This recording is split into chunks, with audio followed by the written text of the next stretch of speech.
Hi, Assalamualaikum warahmatullahi wabarakatuh. My name is Fika binti Nazha from Faculty Sports Science and Recreation, UiTM Campus Arau Perlis. So, my student ID is 2018434148 from semester 5 SR11158. So, my topic for today is about backpacking. First of all, I will explain to you about the importance to arrange the equipment in the bag properly, when we arrange the equipment in the bag properly, it can make the arrangement in the bag being more organized. When the arrangement in the bag is more organized, it is easy for us to take or even store our own stuff in the bag.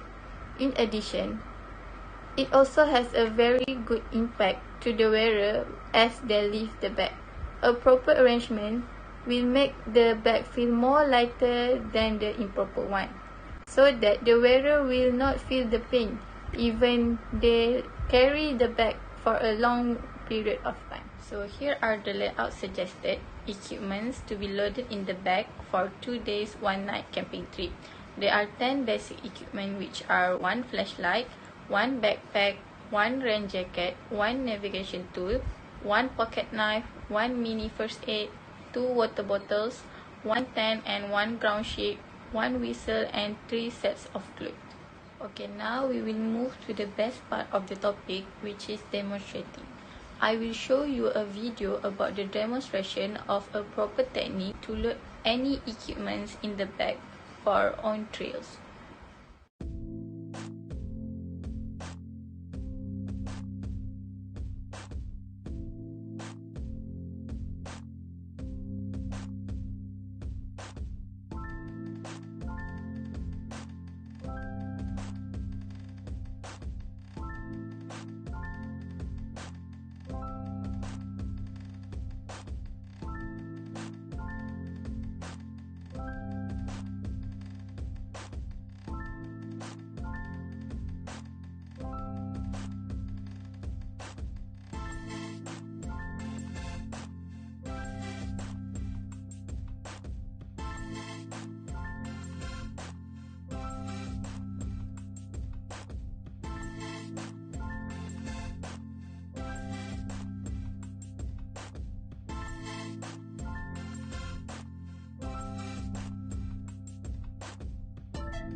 Okay, next I will show you the video demonstration of a proper technique to load equipments in the bag for off trails.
So the video shows two different ways for us to pack a proper loading of a backpack either for on trails and off trails.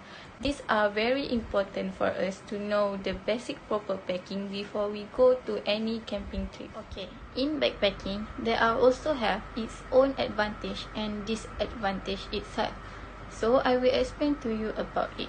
For the advantage of a proper loading in a backpack is first, it will make the bag feel more lighter than the actual weight.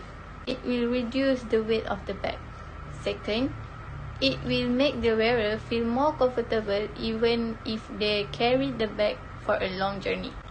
Third, it will make the wearer feel more easier to take their own stuff or even store their own stuff. Not to forget, there are also have a few disadvantages of an improper loading of a backpack. When a arrangement in the backpack is improper, the bag will be heavy and it can lead to misaligned spine to the wearer. Second, the wearer will feel uncomfortable and all at once will lead to a poor posture. Third, the wearer will be more difficult to take their stuff or even store their stuff. The equipment in the bag will easily scattered and deteriorated. So, I will recap all the points in this topic as simple as I can for you to understand more about this topic.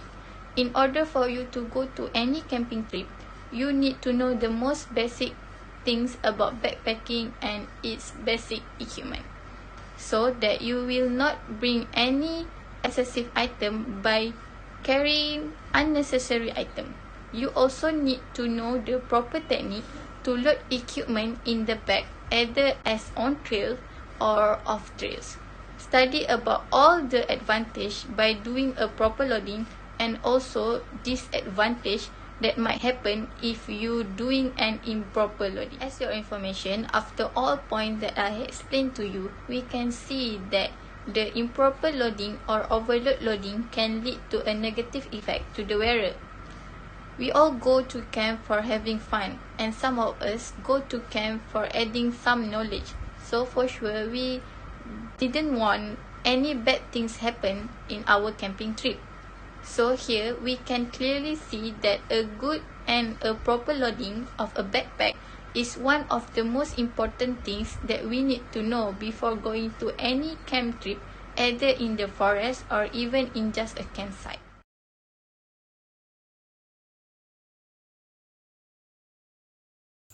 Assalamualaikum warahmatullahi wabarakatuh. My name is Muhammad Fikri Akif bin Faisal and I will explain about kayak. Okay, I will introduce you about kayak. Kayak is a boat based on traditional kayak boat. It is a lightweight narrow boat which is slim and small. Kayak also come in variety of size and type. The first type of kayak is slalom. It has O shape on the top and also has curved hull. It also sharp on the bow which is on the front, and the length of this kayak is about 6 meters. This kayak is easy for Eskimo roll technique. Other than that, it also has high speed and stability that make this kayak suitable for heavy stream activity. The next type of kayak is mandasta. Mandasta is a V shape at the hull.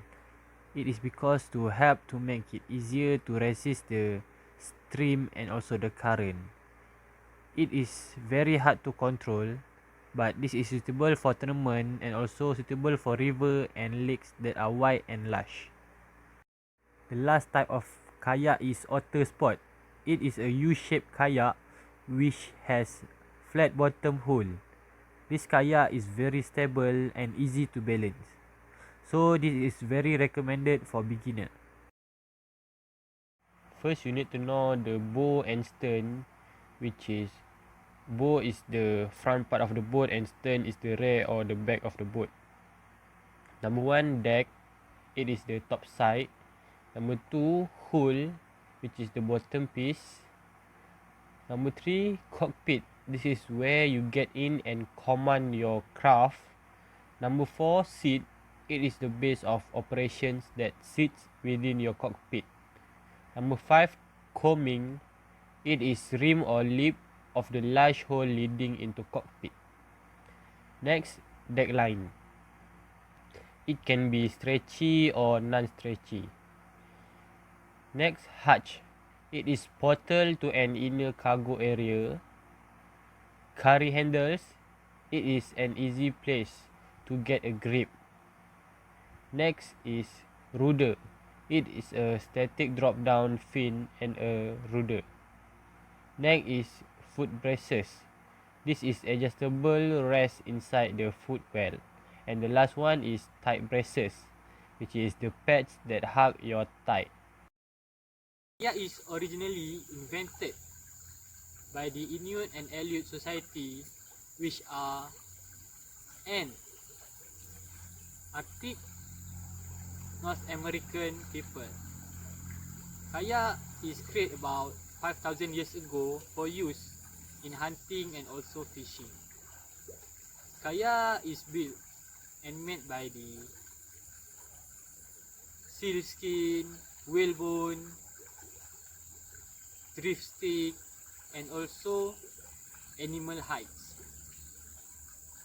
And lastly, kayak was made waterproof because of the render down wheel fact. The type 1 is offshore life jacket. It is over 20 pound of buoyancy and it is designed to turn an unconscious person face up. The type 2 of PFD is near shore buoyant vest. This is minimum 15.5 pound of buoyancy. This is also designed to turn an unconscious person face up. The third type is flotation 8. This is minimum 15.5 pound of buoyancy. This is not designed to turn an unconscious person face up. It is more comfortable for water sport. The type 4 of PFD is throwable device. It is minimum 16.5 pound of buoyancy. This is designed to be grasped and it is also not worn. The last type is special use device. This must be used in accordance with any requirement on the approvable label that were given. First is forward stroke. Okay, the first one is you need to do is catch at the toes. Second, exit at the hip. Third is do a torso rotation, and the last one is keep hands in plane. Okay, next is backward or reverse stroke. First, you need to place pedal between your hip and the stern of your boat. Then look back and back face flat. Next is unwind torso. Then look back on the other side, unwind and repeat the same step. The third pedaling technique is forward sweep. Okay. The first step is place the pedal near up your toes. Then put the blade in the water and pull it backward with a little power pull. Then the kayak will spin depend on what direction you want to guide it. Okay. Next is reverse sweep. Okay. The first step is head look at the target, for example at the rock. And then body leads the turn, for example on the right. Then pedal push in direction you want to go. Then keep the boat flat. Then repeat the same step so that you can do the reverse sweep. Throw stroke. Okay, the basic thing is you need to reach the end of the kayak and pull the water towards you. The key of doing this is rotating your upper body and face the target you want to go. The more vertical the pedal, the more easy for you to go to the target. The last one is alternate combination 360 stroke. Okay, basically this technique required the combination between forward sweep and backward sweep. So the first step, you will start on your left using forward sweep. Then use the right backward sweep. Then this will make the boat spin easily. And please take note that you must do the sweep very slowly and do not pull too much power. The first technique is X rescue. First pedal up to the capsized kayak, then pull up until the cockpit is right to the kayak bow. Third, take the bow out of the water, then turn the kayak around until it's upright. Fourth, take the kayak onto its side to clear the water. Then put the kayak back inside the water and try to position it so that the empty kayak stern swing toward the kayak bow.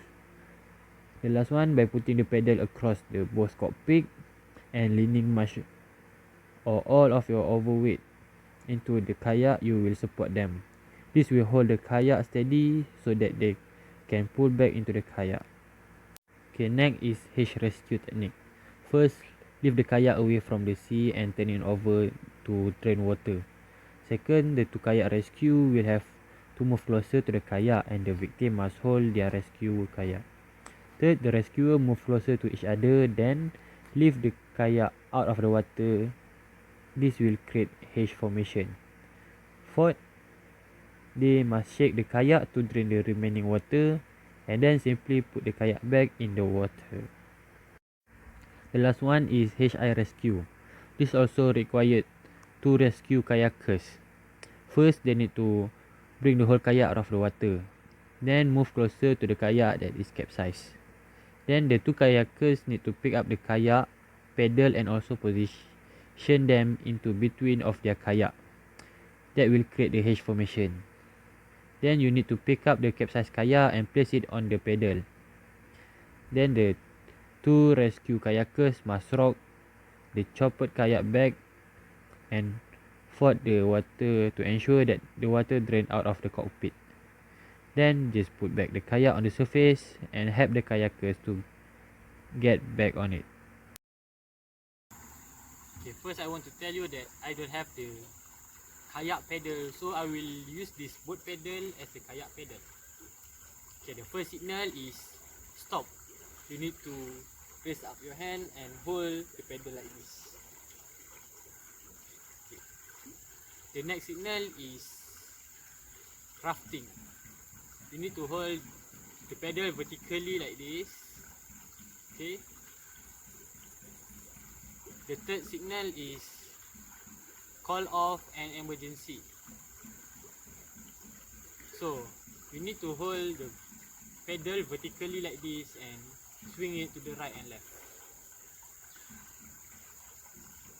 Okay, like that. The last signal is the direction to the left or to the right. If you want to show direction to the right, you need to hold like this.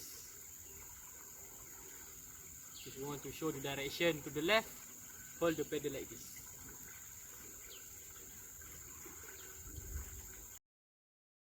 The first kayak formation is single line.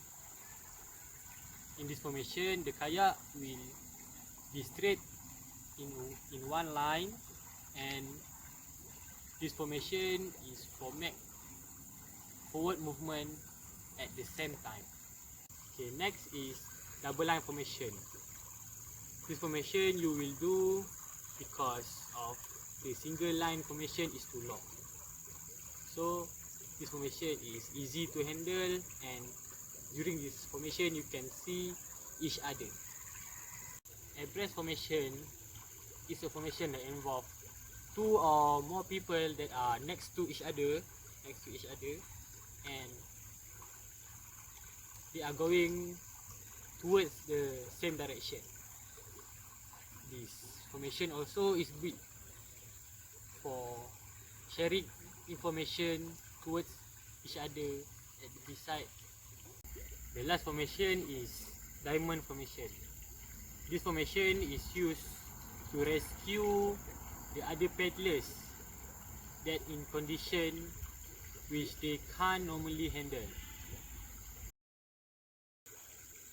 The first advantage is you will know the weather condition and also the water temperature before you involving in your kayak activities. The second advantage, you can choose the suitable and comfortable suit before you go for kayak. And the most important thing or the most important advantages is it will help you from drowning. It also can help your other friend before drowning, and drowning is very dangerous because it can lead to the death. Basically, in this video, I provide about type of PFD, rescue technique, paddling technique, kayak signal, kayak formation, and also the advantage of learning safety tips before you are doing or participating in kayak activities.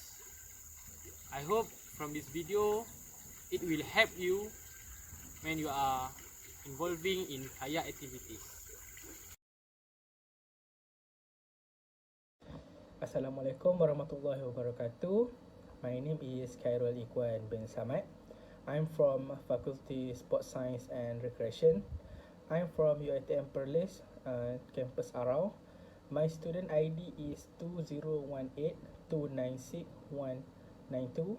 I'm from class RSR 1115A. Today I will present about my topic of review, which is abseiling. Okay, I will start with history of abseiling. The origin of the abseil is attributed to Jean Estrel Khaled, a Cabernet guide who lived from 1840 to 1925. Khaled originally devised the technique from the abseil or rappel method of roping down during a failed solo attempt of Petit Trou in 1876. This is the first known use of rope to abseil. After many attempts, some of them solo, he managed to conquer the Petit Trou in 1879. So, in the company of the two others Germanic guide, Prosper Payot and Frederick Folleguide, will be hired for move for a guide. During the ascent, Charlotte preferred the abseil. Jean Charlotte is known for the first winter ascent of Mont Blanc in 1872 with Isabel Stratton. In 1871, Miss Isabella Stratton was Charlotte's client during the first ascent of the Aigle de Moine. And the year after Charlotte and Stratton's winter ascent of Mont Blanc, the two were married. So, story goes that it was at the top of Mont Blanc, in trying to warn his client that the future conqueror of the Petit Trou also warmed their heart. Okay, now I will continue to the definition of abseiling. Okay, the abseiling is the controlled descent down a rock face using a rope. Climbers use this technique when a cliff or slope is too steep or dangerous to descend without protection. So, rope access technicians also use this as a method to access difficult to reach the area at high for various industrial applications like maintenance, construction, inspection, or welding. Rescue teams are also known for using this method as a way to access injured or stranded victims. Okay, now I will list down the equipment that we need in abseiling, and I will explain it one by one. Okay, we move to the first equipment, which is helmets. Helmets is worn to protect the head from bump and falling rock. When needed, the primary light source is mounted on the helmet in order to keep the hands free. Okay, the second one is glove. Okay, glove protects hands from the rope and from hits with the wall, and mainly use the recreational abseiler, industrial access practitioner, adventure racer, and military, as opposed to climbers or mountaineers. In fact, they can increase the risk of accident by becoming caught in the descender in certain situations. Okay, the third one is boots or other safety or sturdy footwear. Uh, this is because to protect our foot while abseiling. The next equipment is knee pad, or sometimes we need elbow pad. Elbow pad are popular in some application fixed for the protection of joint during crawl or hit. Okay, the next one is the most important in abseiling. Okay, which is rope. Okay, rope used for descending are typically of incremental construction with a multi-strand core protected by an abstraction resistant woven sheet. For most applications, low stretch rope typically is about 2% stretch when under the load of a typical body weight is used to reduce bouncing and to allow easier ascending of the rope. Okay, next is harness. Okay, a harness is used around the waist to secure the descender. It should be comfortable if you are planning on spending many hours hanging from it while descending. Okay, the last one is descender. A descender is a device or hitch which is designed to allow for rope to be paid out in a controlled fashion under load with a minimal amount of effort being expended by the person controlling it. The speed with which the rope is allowed to pass is controlled by increasing or decreasing the amount of friction applied to the rope by the descender. The greater the friction, the slower the rope moves. This can be either mechanical or improvised. Okay, some mechanical descender include braking bars, the figure 8, and axle rack. Uh, the gold tail and the sky journey is used by the windows washers and wildfire firefighter. Some some improvised descender include the Manta hitch and carabiner web, the basic cross carabiner brake, and the Python bar brake, sometimes called the carabiner and Python. There is also the older uh, but more uncomfortable method of wrapping the rope around the body for friction. Cemental rope. A rope construct with its interior core protected with a woven exterior sheet that is designed to optimize strength, durability, and flexibility. Construction may be used with both static and dynamic ropes. Static ropes. Static ropes are designed to allow relatively little stretch, which is most useful for hauling, rappelling, and other applications.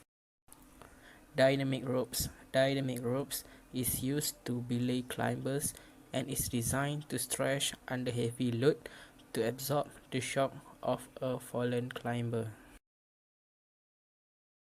Next is how to take care of your rope.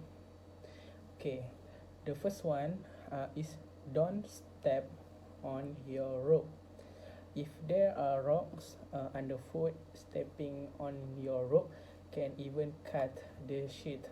At the very least, stepping on your rope will grind dirt and dust into the sheath and the core, causing unseen internal damage to the rope. Remind yourself and others to be careful where you step. Second is use a rope bag. Use a good rope bag that unfolds into a spacious strap for your climbing rope to lie on at the base of the cliff. A good rope bag keeps dust and dirt from finding its way into your climbing rope. Dirt and flake of rocks impair the strength, safety, and the performance of your rope. And the last one is wash your rope. When you climbing rope gets dirty, you need to wash it. Washing increase the rope life by removing obtrusive dust from the sheet. Make sure the temperature of water is warm. Place the rope in the tub for a few hours. Then add the correct amount of rope cleaner into the tub. Shake down the rope.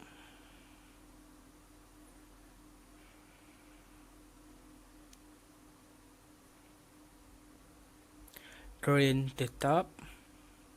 Rinse the rope. Repeat this until the detergent is gone. Just put it in the room and not in a direct sunshine.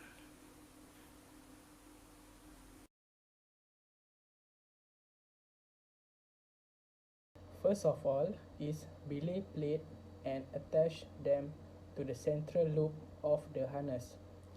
It also got a prusic loop and a way which we going to use. A prusic loop is a screw gate carabiner attached to my leg loop. Prusic loop is very easy to make and it is simply a piece of accessory cord tied together with a double fisherman knot. We going to treat that through our leg loop as well, like so, with the knot up against it. And now we are ready to abseil and going to get a loop of rope past it through it belay plate just as we would when belaying. Screw it all up and make sure to attach correctly, and the prusic loop works very well. The idea being that should you let go of the rope of while you are abseiling, the prusic loop will grab the rope as you can see there. However, the prusic loop is not fail-safe device. You should not assume it will always grab you, and before you set off, give it a good check for just as you are abseiling down. We must have our hand on the top of the rope. Okay, now we are ready to abseil.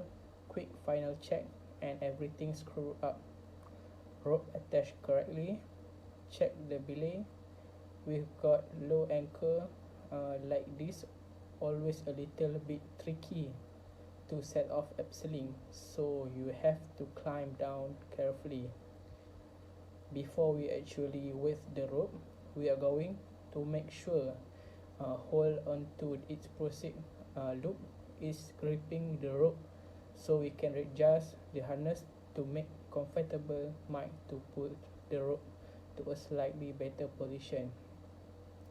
When abseil down, just release the prusic and then going to have my feet wide apart leaning back, and then slowly releasing the prusic as we go down.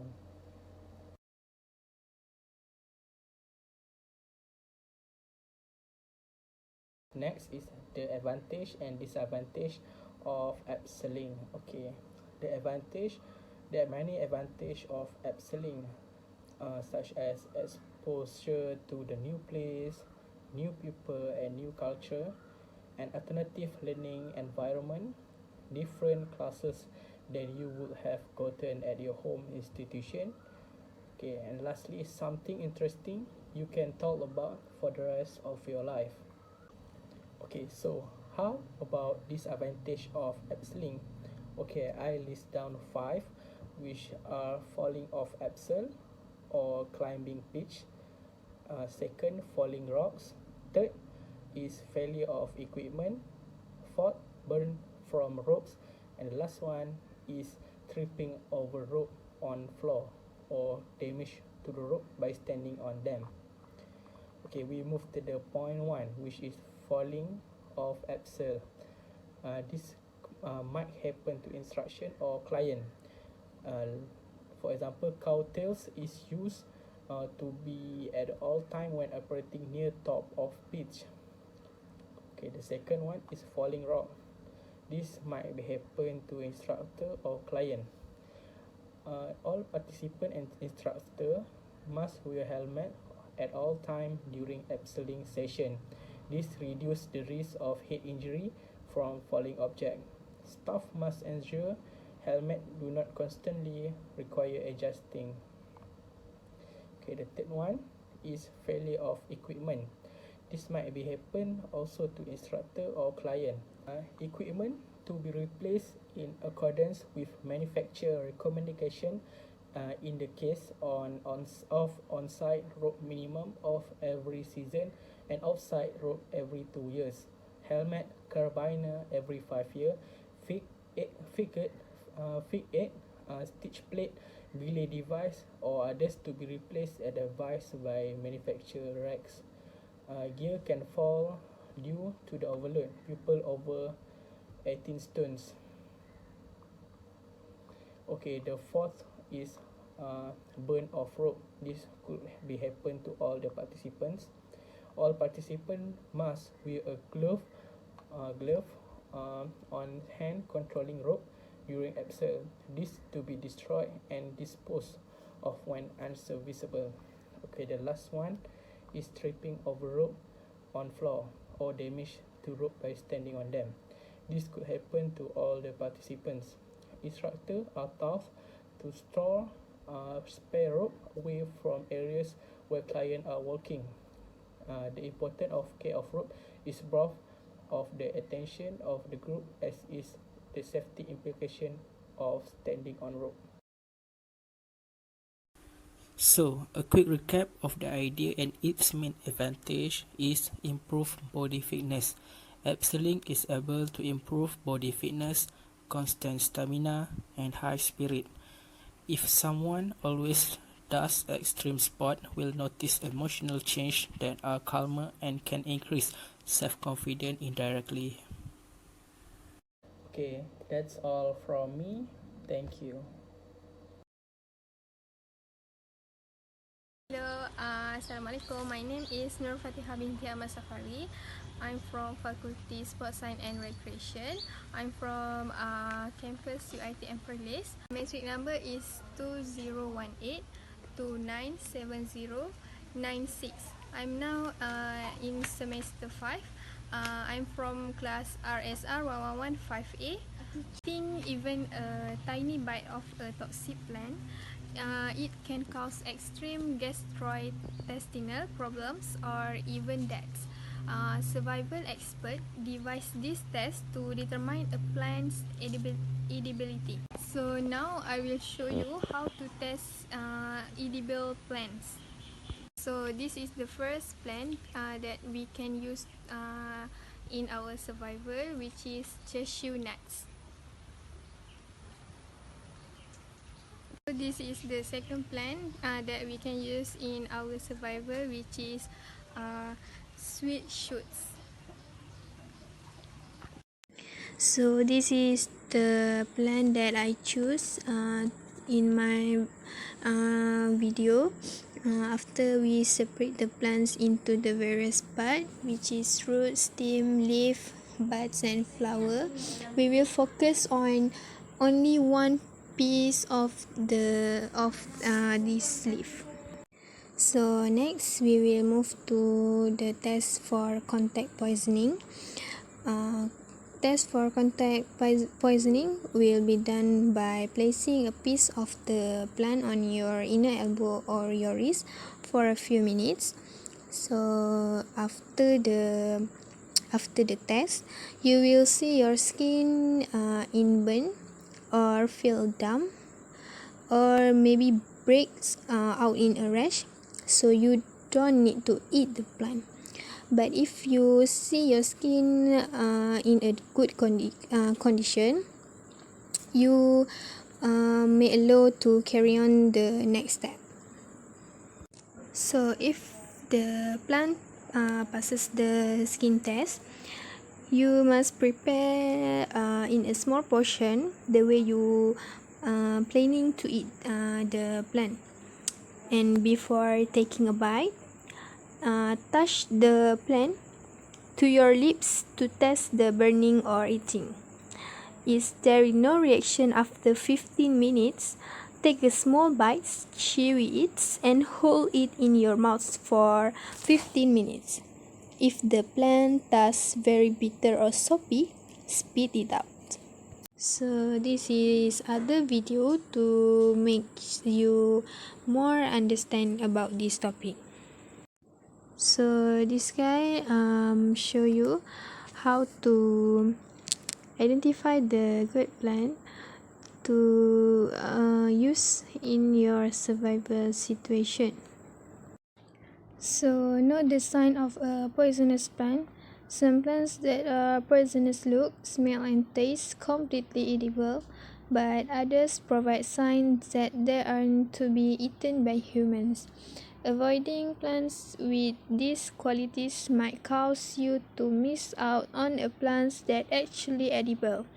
But it is much better to play it safe. Stay away from the plants with the following characteristic, which is sweet berries, a bitter taste, and so on. Avoid ever having to use this method without carefully planning. Some plants can be deadly, and even if you follow this guideline perfectly, there is always a chance that our plants will make you seriously ill. So you need to prepare yourself for wilderness outing by learning about the local flora and fauna. Even if you are unprepared and cannot find food, you know to be safe. Remember that depending on your activity level, the human body can go for days without food, and you are better off being hungry than being poisoned. So first step, you need to separate the plants into the parts. Some plants have edible parts and poisonous parts. In order to test if a plant is edible, you must separate it into a leaf, stems, and roots, and test each part separately for edibility. After you have separated the plants into parts, inspect each part you are preparing for parasites. If you encounter worms or small insects inside the plants, discontinue the test with the sample and consider seeking a different sample of the same plants. Evidence of worms, parasites, or insects indicates that the plant is rotten, especially if the organism has vacated the plants. So many parts of plants are only edible during certain seasons. For example, acorns collected after the fall are usually rotten. If you find crops inside the plant is rotting, but the crops are edibles and high amounts of protein, although they taste sour and are gritty. Look for recognizable edible plants. If you know what you are looking for, you are likely to find some plants that you recognize from the produce aisle of the grocery store. Do not eat any unfamiliar berries that you see unless you are 100% sure that the berries is edible, unless you are willing to risk illness and death. Every plant you encounter in the wild should be tasted according to the above method, since some poisonous plants look very similar to edible ones. So some people, they will cook a small part of the plant parts. Some plants are poisonous only when raw. So it is a good idea to cook the plants, but you are tasting if possible. If you can't cook the plants, or if you don't anticipate that you will be able to cook it in the future, just take it raw. So next, you need to find out if the plant is contact poisonous. A contact poisonous plant is one that causes a reaction merely by touching your skin. Rub the selected plant part of the inside of your elbow or your wrist. Crush it so that the sap touches your skin, and hold it there for 15 minutes. If the plant causes a reaction in the next 8 hours, do not continue tasting the part of the plant. Do this with each part of the plants until you find a part that isn't contact poisonous. So if your plant is passes in the step contact poisonous, you need to move to the next step, which is test the plants in your mouth. This portion of the test is where things get dangerous, so proceed very slowly and carefully. So you need to take the following step to test the plants in your mouth. Hold a small portion of the prepared plant part against your lips for 3 minutes. Do not put the plant in your mouth. If you notice any burning, tickling, or other reaction, discontinue testing. Next, you need to place other small portion of the plant's part on your tongue. Hold the plants on your tongue without chewing for 15 minutes. Discontinue tasting if you notice any reaction. So lastly, you need to swallow the small portion of the plant carefully. So it is dangerous to eat a plant you are unsure of, especially in a survival scenario. It's better to be hungry than to poison yourself. Some poisonous plants look a lot like edible plants. Some plants have a part that edible and part toxic. Some only edible for certain periods throughout the year. You also can see where the mistake can easily be made. So if you're in a survival situation, this is one of the advantage. When you know about the how to conduct a plan to eat, so it will help you if you in an emergency situation. So in the conclusion, you can follow the 4 step, easy step, if you have in emergency situation or a survival situation, because this is easy and this also will help you to avoid you from eating a wrong plant.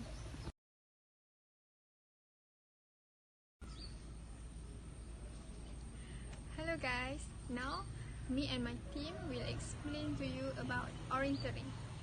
The introduction of orienteering. Orienteering is one of a sport that competitors use map to complete a navigational in unfamiliar areas. So history of orienteering, it's begin in a late 1901 in country in Sweden. It's mean the crossing of unknown land with the aid of maps and compass. Orienteering grew from military training in a land navigation into a competitive sport for military officers than for civilians. In 1960, orienteering organization represent 10 Europe nation founded the International Orienteering Federation or IOF. The first World Championship was held in Friskus, Finland in 1966. World Championship were held every 2 years until 2003, changed to every year. So there are three types of orienteering, which is classic or cross-country orienteering. Second is co-orienteering, and lastly is relay orienteering. Now I will explain and give the example of equipment that we need in orienteering. Okay, the first equipment is compass. Okay, compass is a item that show a proper navigation. Okay, next is sometimes called as a base plate compass. Uh, the third is combined between compass and protractor. Second is footwear. Uh, the first one is light, sturdy, with a slippery fit, is suitable for any type of ground. Okay, second, waterproof shoes also allow for entering to comfortable. Okay, then last is running shoes also can be used in orienteering. Third equipment for orienteering is outdoor clothing. How long they want to continue the activities? If they intend to took for a long time, they need to prepare for a change in the weather. Okay, reduce risk of injury for the orienter to continue them activity instead of having infection of bacteria. The others equipment is watch. It is in order to monitor the time that the orienter have been out on his activity. There are some events that have their own limit time, so watch help the orienter to make sure they follow the schedule.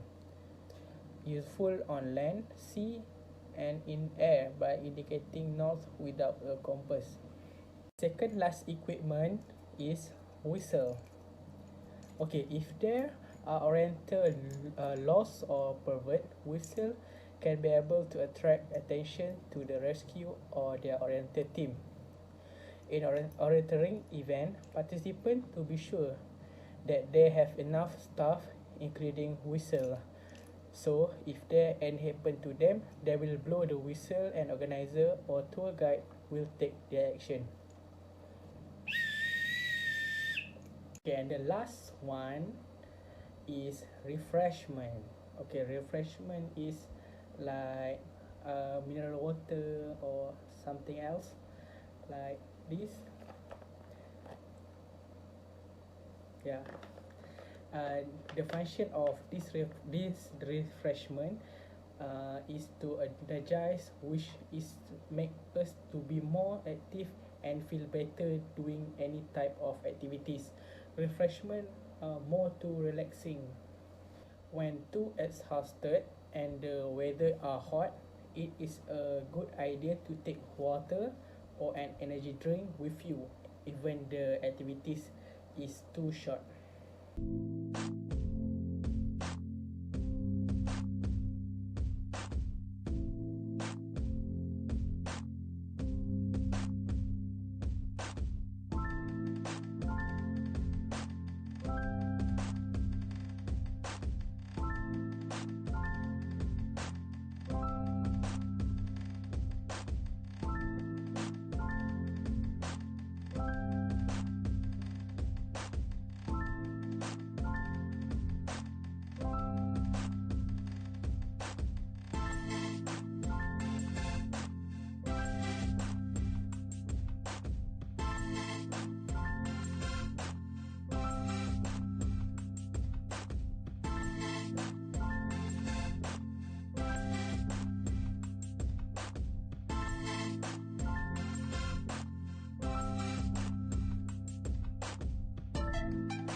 Next, I will explain about the advantages and disadvantages of orienteering activities. The first advantage is create a balance between mind and body. We know that during the orienteering activities, the orienteer will use their mental, physical, and also skill to win the games or the activities. Second is to teach us on how to be more independent. During the orienteering activities, there might be some problems happen, so this will help the orienteer to think and solve the problems well without any panic. Okay, the third advantage is improve in making decision. So during the activities, it can help the orienteer to develop their individual skill, especially in analyzing and solving problems on the location of the control flag. The last one is teach us on how to think and react under pressure. So basically, in orienteering activities, the orienteer need to make sure that every decision they make will always be under the competitive pressure and increasing the exhaustion. For the disadvantage for orienteering, the first one is exposed to wound and also injury. We know that the orienteering activities are usually being held in jungle, forest, and also mountain. So this environment is quite dangerous, and the orienteer need to be more careful during doing their activities. Okay, the last one is loss. Even though you have a good knowledge in orienteering, but sometimes you might be make mistake during doing the activities, especially when you are doing the activities in the forest or jungle. So loss is very dangerous, and it usually happen to the beginners that are starting to involve in orienteering activities.